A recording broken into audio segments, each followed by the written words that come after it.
Good morning पिला माने तुम समस्त को बहुत बहुत स्वागत आज वीडियो रे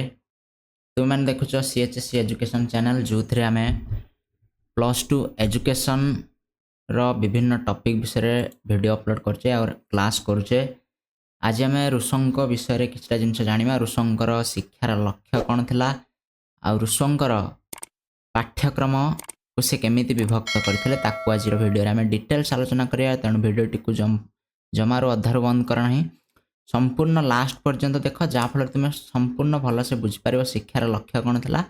आ पाठ्यक्रम ऋषंक अनुसार कौन था आपको बहुत भलसे डिस्कसन करिया। बाकी जहाँ बळीजिवो ताकू आम नेक्स्ट क्लास आग को देखा। नेक्स्ट क्लास रे बहुत बढ़िया बढ़िया जिनस अच्छी तेणु नेक्स्ट क्लास को जानापी चैनल टी सब्सक्राइब कर वीडियो को लाइक कर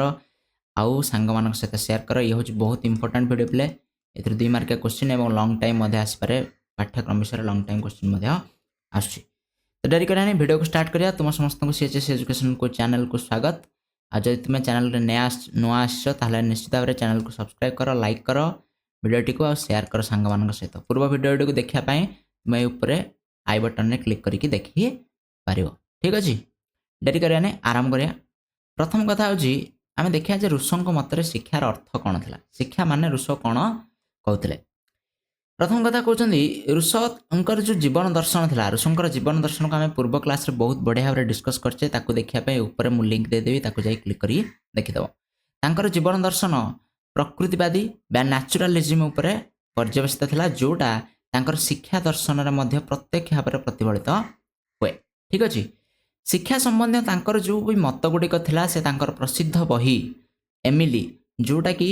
1762 मसीह से पब्लिश करथिले से एमिली बही रे तांकर शिक्षा संबंधी समस्त मत गुड़ी को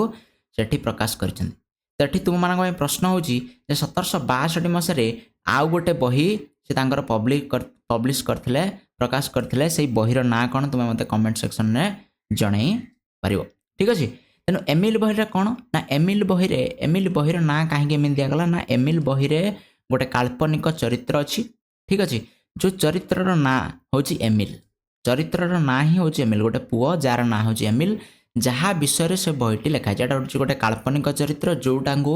ऋषंकर मानस पुत्र बोली कह जाए। परीक्षा प्रश्न आसपे ऋषंक मानस पुत्र किए मन रख सी हूँ एमिली। ठीक अच्छे तो एमिल को केउ भाई भाव शिक्षा प्रदान करा जाउछि तो ऋष से विषय से बही वर्णना करछन्ति जो थे एमिली छोट बेलू बड़ हवा पर्यंत केउ भली शिक्षा तक प्रदान कराई ताको डिटेल से बही वर्णना कराई। तांकर शिक्षा दर्शन प्रकृतिवादी चिंताधारा रे परिपूर्ण जेहेतु से जड़े प्रकृतिवादी थे तेणु प्रकृतिवादी दार्शनिक चिंताधारा रे तांकर शिक्षा दर्शन संपूर्ण रूपे परिपूर्ण होगी रही जोटा आम आग को पढ़ा। तांकर शिक्षा व्यवस्था को नास्तिवाचक शिक्षा बोली कह जाए। कौन कह जाए नास्तिवाचक शिक्षा भेरी इंपोर्टाट मन रख। यही भितर मुझे 3-4टा सर्ट क्वेश्चन अलरेडी कही सारे तेणु नास्तिवाचक शिक्षा मन रख ऋषंक शिक्षा व्यवस्था को नास्तिवाचक शिक्षा बोली कह जाए। ठीक अच्छे आगू देखा ऋष कहती जे शिक्षा अभ्यास गठन व्यतीत आउ कि नुह ये हूँ ऋषंक शिक्षार संज्ञा। से कहते जे ये हूँ हैबिट फॉर्मेशन बा अभ्यास गठन व्यतीत शिक्षा आउ कि नुह बोली ऋष कहते। तेणु सठिक अभ्यास गठन करवा ही ठीक कटे। तेणु अभिज्ञता ही नीतिवाक्यर अग्रदूत बोली से मत दियंती जे शिशु कौन कर ना अभिज्ञतार ही शिक्षा ग्रहण कर। शिक्षा प्रकृति मनुष्य आ वस्तुर अवस्थिति प्राप्त हुए 3टा जगह शिक्षा प्राप्त होता है बोली मत दौरान। प्रथम कथा हूँ प्रकृति प्रकृति आम आखपाखे चारिपाखे जो प्रकृति आज आम घेरी रही।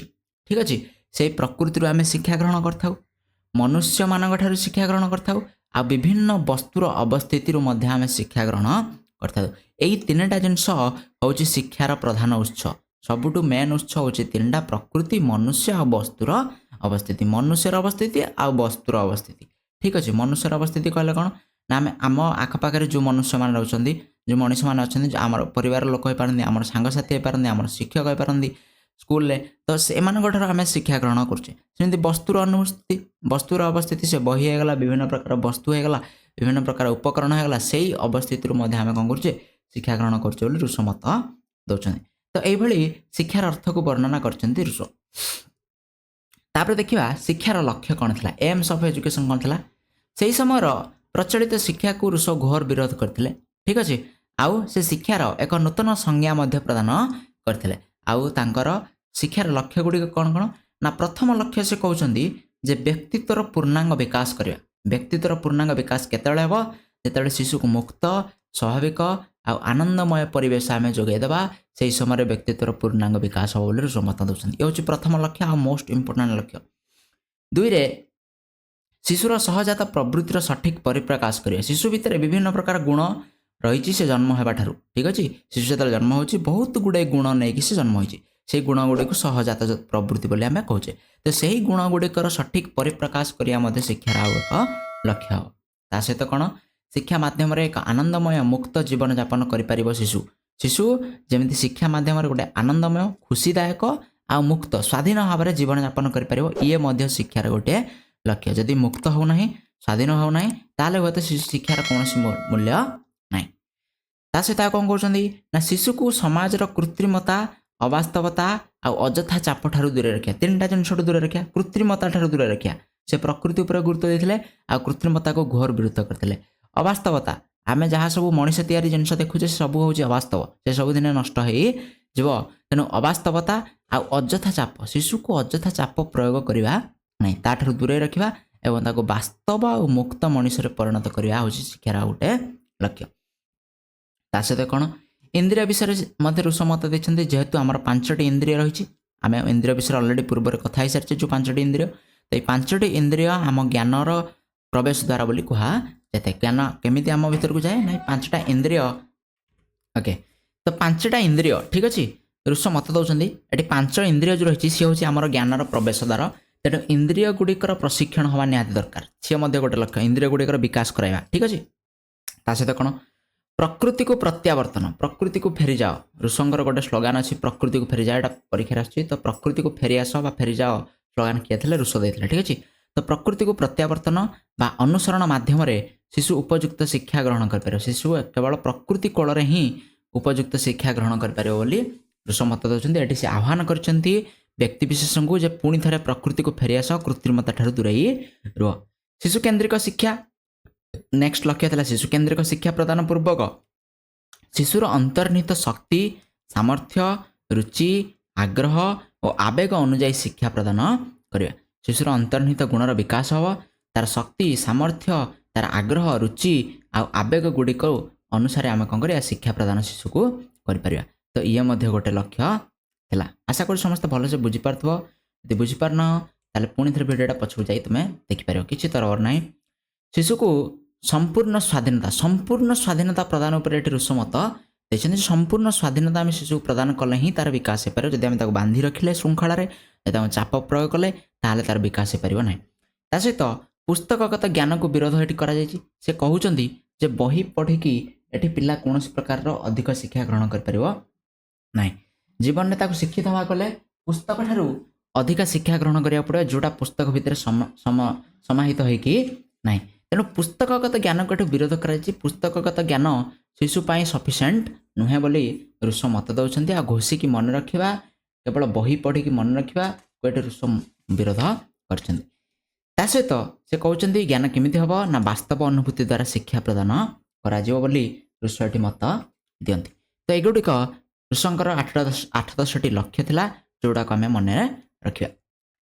नेक्स्ट आम देखा ऋषंकर पाठ्यक्रम जोटा कि बहुत इंपोर्टेंट क्वेश्चन बोले आम पाठ्यक्रम को बुझा निहाती आवश्यक करिकुलम आउ स्टेजेस ऑफ एजुकेशन बा पाठ्यक्रम आउ शिक्षार स्तर एमती प्रश्न आसपे जे ऋषंक पाठ्यक्रम वर्णना कर कि शिक्षार विभिन्न स्तर को वर्णना कर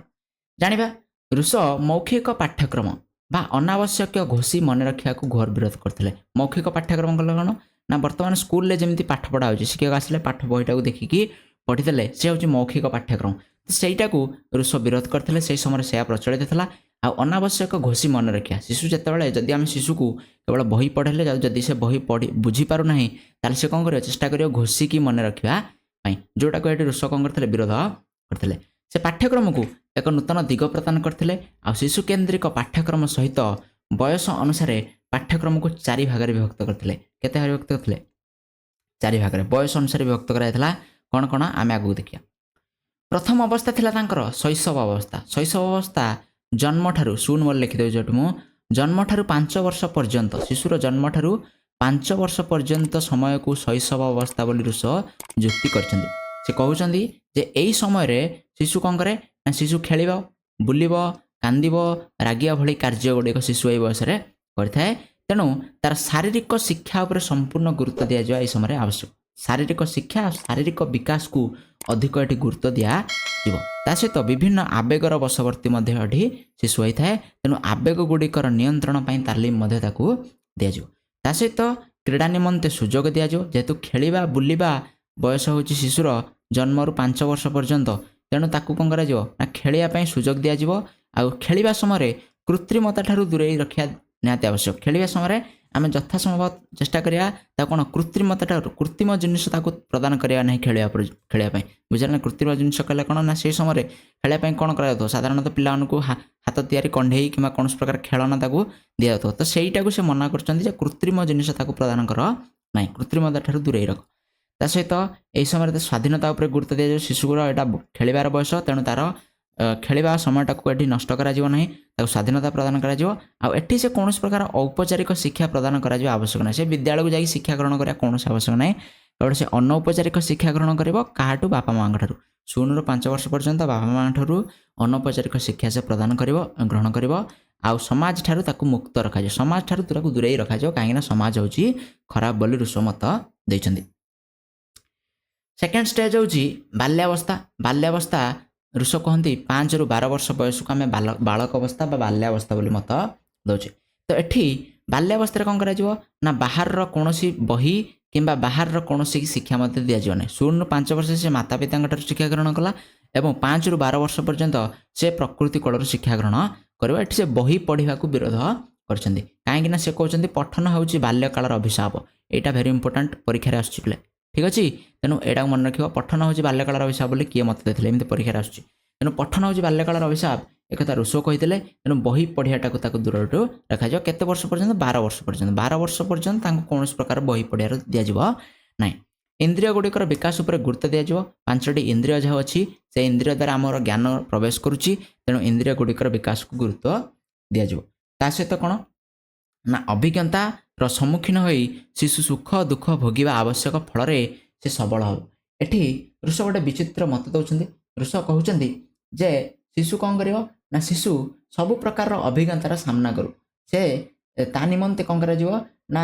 से अभिज्ञता गुड़िक हूँ सुखदायक हम हूँ दुखदायक हो पारे प्रकृतिर विभिन्न प्रकार विपदपूर्ण निष्ठुर घटनावली को से सम्मुखीन हो से भोगु जाफल कौन हम ना से सबल भाव में गढ़ी उठब दौड़ खेल प्रकृतिर परिवेश तथा ठंडा गरम वर्षा यही सबको सहब जाफल से सबल हम स्ट्रंग हम यही सब कथा ऋष मत दौरान शिशु को यह समय किसी शिक्षा दियो ना से प्रत्येक विषय निजे निज आड़ आविष्कार करू बोली मत दि जाऊ से विभिन्न प्रकार विषय को से निजे आविष्कार करू से निजे बुझू बही शिक्षा ताकू दिया न जाऊ कहीं बही शिक्षा को से बुझीपार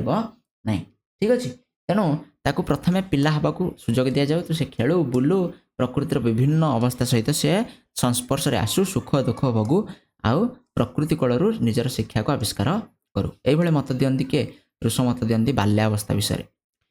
5 ରୁ 12 वर्ष पर